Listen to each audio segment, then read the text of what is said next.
যারা এই আন্দোলনের পবিত্রতা নষ্ট করছে ইতিহাস তাদেরকে ক্ষমা করা উচিত নয়। এইটার জন্য সিংহভাগ দায়ী ডক্টর ইউনূস, আমি নাম ধরে বললাম, শুধু দায়ী নয়, তার কারণে আমরা অনেক পিছাই গেছি। এই জেনজিদের এই আন্দোলনের ভিতরে তারা রেজিম যাবে আর একটা রেজিম ঢুকবে, যে লাউ সেই কদু, এটার জন্য তারা এটা আন্দোলন করে নাই। জুলাই মাসের যে আন্দোলনটা সূচনা হয়েছিল সেই চেতনাকে এই জাতি শ্রদ্ধা করতে হবে। চেতনা যে এর একটা চেতনাটা কি ছিল, ফ্যাসিজম উৎখাত, এটা বললে এই চেতনাকে ছোট করা হবে।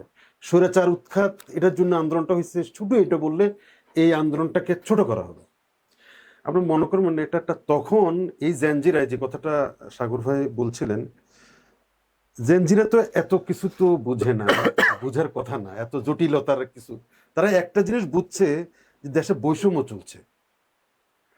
তো ষড়যন্ত্র, ফ্যাসিজম একটা আন্দোলন করতে গিয়ে কতগুলো শব্দ সামনে নিয়ে আসতে হয় সবাইকে, এটা এই আন্দোলনটাকে মানে করার জন্য, সবার জন্য করার জন্য।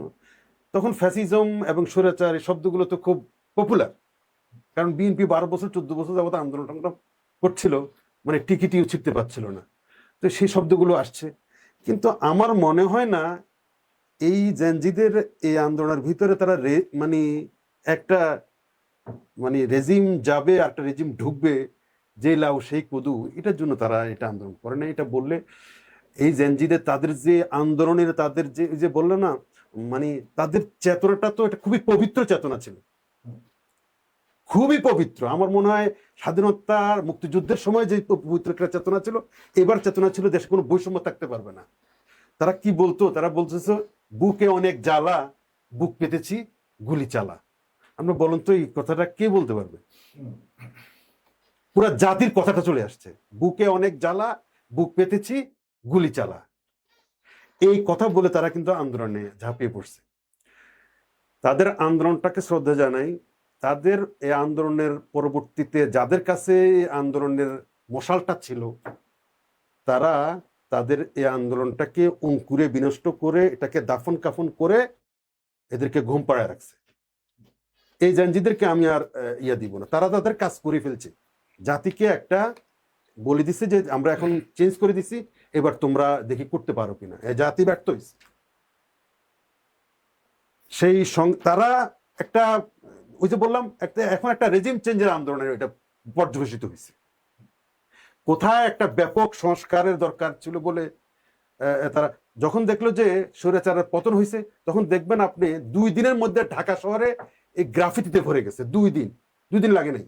এই গ্রাফিতিগুলো স্টাডি করে দেখবেন এগুলো গবেষণার দাবি রাখে।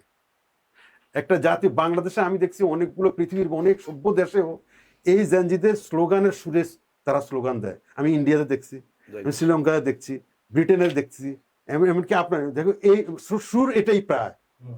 তার মানে একটা অনুকরণীয়, এত এই আন্দোলনের যে সৌন্দর্য, এই আন্দোলনের পবিত্রতা, এটা যারা এই আন্দোলনের পবিত্রতা নষ্ট করছে ইতিহাস তাদেরকে ক্ষমা করা উচিত নয়। আমার মনে করেন হ্যাঁ, অবশ্যই নষ্ট করছে, এটা জেনজির দোষ না। তারা এর চেয়ে বেশি কিছু করার কথা না, এর চেয়ে বেশি কিছু করার কথা নয়। এইটার জন্য সিংহভাগ দায়ী ডক্টর ইউনূস, আমি নাম ধরে বললাম।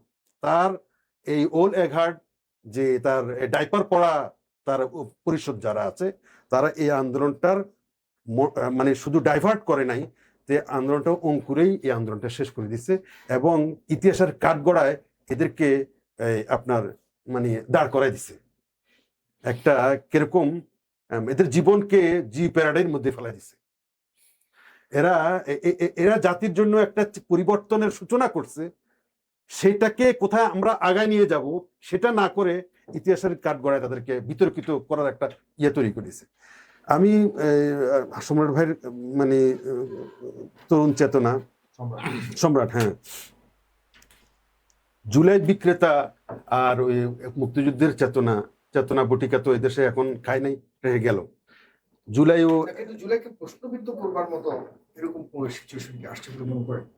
জুলাই ইটসেলফ এটা তো কোন ধরনের এটা প্রশ্নবিদ্ধ, এক একজন এক এক মতলব আছে, ধরেন মতলব আছে করবেই।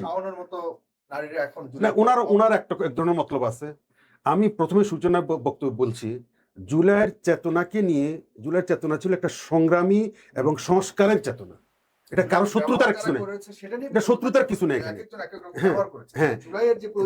যখন সেটা হইলো না, তখন এই মতলববাজরা ভাষা দিচ্ছে, মতলববাজরা সুযোগ করছে, যার যার মতো করে কথা বলতেছে। সেখানে শাওন থাকতে পারে, শাওনের কোনো জায়গাতে আঁতে ঘাত লাগছে, হয়তো সেটা বলতে পারে। আমি বারবার একটা কথা আমি আমি আমি বলে অনেকে ভুল বুঝে, জুলাইয়ের চেতনাকে, এমনকি আমি তো মনে করি যদি আওয়ামী লীগও জুলাইয়ের চেতনাকে the very concept of July মেনে নেয়, তাহলে তাদের জন্যই ভালো, জাতির জন্য তো ভালোই, জাতির জন্য ভালো, তাদের জন্য ভালো। আজকে জুলাই তো সৃষ্টি হইতো না যদি তাদের এরকম বাড়াবাড়ি না হইতো। এটা পাগলও তো বিশ্বাস করবে না। জুলাই কারো একার অর্জন না। তারা যে এত পর্যায়ে জাতিকে নিয়ে গেছে, যে আমাদের এই জেনজিরা বাধ্য হয়েছে, তারা কেন বাইর হইল? আপনি তাদেরকে এত এই বাধ্য করছেন কেন? আপনি এটা নিবেন না। হয়তো আমাদের কালচারে এটা যায় না, আমাদের কালচারে স্বীকার করার কোনো ইয়ে নাই, হবে না। কিন্তু আমি মনে করি বিবেক অন্তরে অন্তরে তারা ধারণ করলে হয়তো জাতি সামনের দিকে এগিয়ে যাবে। তো আমি জুলাইতে একটা কথাই শেষ বলবো, সেটা জুলাইয়ের চেতনাকে শ্রদ্ধা করতেই হবে পুরো জাতি, এবং আমি করি, এবং আমরা সবাই করা উচিত। আর যারা করবে না, তারা এক ধরনের মনে করব এখন একটা ট্যাগ লাগাই দিব অনেকে, তাহলে যারা করবে না তারা স্বৈরাচারের দোষর। ব্যাপারটা কিন্তু এরকম নয়, কিন্তু স্বৈরাচারের দোষর বিষয় না। এখানে বিষয় হচ্ছে যে জুলাই হওয়ার পরে মানুষের মধ্যে একটা ব্যাপক আশা তৈরি হয়েছে, সে আশাহত হয়েছে মানুষ। এই কাঙ্ক্ষিত জুলাইয়ের পরবর্তী বাংলাদেশ পাওয়া যায় না, এটা পাওয়া যায়নি। কেন পাওয়া যায়নি? এটার জন্য অনেক কথা আছে, এটার জন্য অনেক কথা আছে। আমরা শুধু দায়ী নয়, তার কারণে আমরা অনেক পিছাই গেছি, এবং জুলাই যোদ্ধারা বিতর্কিত হয়েছে, জাতি সংস্কার থেকে পিছাই গেছে। একমাত্র উনি পারতেন এই জুলাই যোদ্ধাদেরকে নিয়ে পুরো জাতিকে তখন একত্র ছিল। এই একত্র অবস্থায় সবকিছুই করা সম্ভব, এমনকি বিএনপি জামাতকেও সাহস পেত না উনি যদি এটা ধারণ করতে পারতেন। এবং এটা ধারণ করলে, শক্তভাবে ধরলে, স্টেটম্যানশিপ উনি কোন কারণে আমার কেন যেন মনে হচ্ছে এটার পেছনে সুদূর প্রসারী কনস্পিরেসি, বাঙালি জাতি যাতে কোনো কিছু অর্জন করতে না পারে সেটার থাকতে পারে। বারবারই তো আমরা হোঁচট খাই, এবারও হোঁচট খাইলাম। কিন্তু কেউ যদি এটা বলে যে ৭১ সালেও আমরা হোঁচট খেয়েছি, না, ৭১ সালের হোঁচট খাওয়া, ৭১ সালে আমরা দেশ স্বাধীন পাই গেছি, ওটার সাথে কোনো কিছু তুলনা হবে না, একটা মানচিত্র পেয়ে গেছি। কিন্তু এবার যারা ওটার সাথে এটা তুলনা নাই, কিন্তু আমরা এবার একটা সংস্কারের জন্য আন্দোলন করছি, সেটা আমরা পাইলাম, এটার সাথে আমরা আপোষ করি, আমরা কিছুই পাই নাই। এখন আমি মনে করলাম আমরা কিছুই পাই নাই। না ভাই, আমি আপনার সাথে একটা বলি, আপনি যেটা বলেছেন ৭১ সালে মূল পাতিবদ্ধ বিষয় ছিল বাংলাদেশকে স্বাধীন করা, এক দফা। তো এর মধ্যে কিন্তু মুক্তিযুদ্ধের আকাঙ্ক্ষা ছিল, সঠিক বিশাল অর্থে আকাঙ্ক্ষা।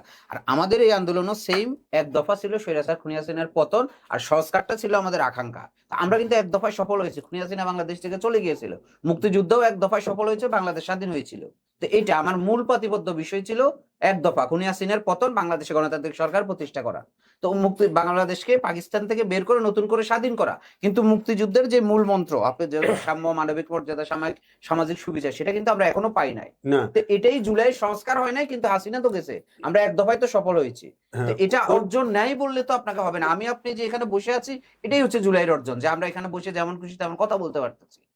না, এখানে একটা চাহিদা বাস্তবায়ন হয়নি, কিন্তু জুলাইয়ের 24 জুলাইয়ের আমরা একটা মানচিত্র পেয়ে গেছি। লিসেন, আমরা একটা ভূখণ্ড পেয়ে গেছি, এটার সাথে এর চেয়ে বড় অর্জন আর কিছু নাই, এর চেয়ে বড় অর্জন কিছু নাই। এটা তো মুক্তিযুদ্ধের অর্জন।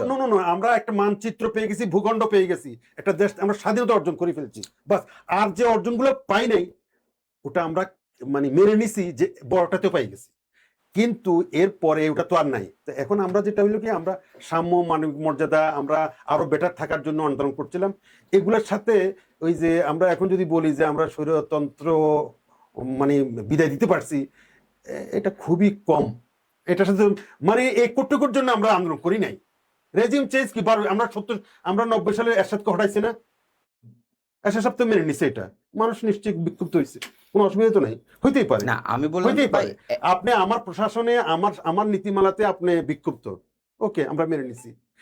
ঠিক এই আন্দোলনটার পরে আপনি ফ্যাসিজম বাদ তাড়াইতে পারছেন, এই তৃপ্তি নিয়ে থাকবেন শুধু এই কটুক নিয়ে, সরি তো তাহলে বাংলাদেশ স্বাধীন হয়েছে, আমরা শুধু এটা নিয়েই থাকবো? না, স্বাধীনতা যুদ্ধের মূল আকাঙ্ক্ষা, মূল এর স্পিরিটটা তো আমরা ধারণ পরবর্তী করি কাজ না তো কেউই। আলাদা। সম্রাট মনে হয় আমার না, না, আমি আপনার অ্যাসেসটা মানে ঠিক বুঝেছি, আমার আপনি কথা বুঝেন হচ্ছে যে না। আমি একটা ভূখণ্ড তো আগে না, পাইছি, আমরা পেয়েছি, এবার ঠিক এবার আছে। আমরা নিজেরা আন্দোলন সংগ্রাম বা আমরা এগিয়ে যাবো। না, আমি বলেছি মুক্তিযুদ্ধের এক দফা কি ছিল? বাংলাদেশ স্বাধীন করা, রাইট? এক কথা, মুক্তিযুদ্ধের অনেক মুক্তিযুদ্ধটা কিছুই কেন ছিল। হয়েছিল? বাংলাদেশটা স্বাধীন হওয়ার জন্যই তো হয়েছিল। বাংলাদেশ স্বাধীন হয়েছে, কিন্তু মুক্তিযুদ্ধের আকাঙ্ক্ষা বাস্তবায়ন হয়নি।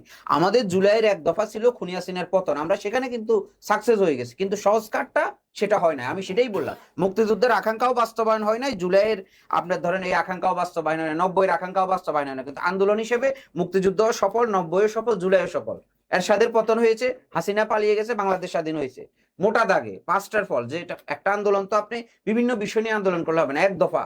আমরা কিন্তু 3টা আন্দোলনে এক দফায় সফল হয়েছিল, এমনকি 52-এর ভাষা আন্দোলন, বাংলা ভাষার দাবিতে হয়েছে, ভাষা হয়েছিল, কিন্তু ভাষা আন্দোলনের তো অনেক পটভূমি ছিল, অনেক আকাঙ্ক্ষা ছিল, অনেক গ্রাফিতি ছিল। আমি সেটাই আপনাকে বললাম যে মুক্তিযুদ্ধের আকাঙ্ক্ষা যেমন করে এখন পর্যন্ত বাস্তবায়ন হয় নাই, জুলাইয়ের সংস্কারও বাস্তবায়ন হয় নাই, কিন্তু এক দফা আমাদের হয়ে গেছে, লক্ষ্য অর্জিত হয়েছে যে আমরা খুনি হাসিনাকে পতন ঘটাবো। বাস্তবায়ন তখনটাও হয়নি, 24-এর পরেও হয়। হ্যাঁ।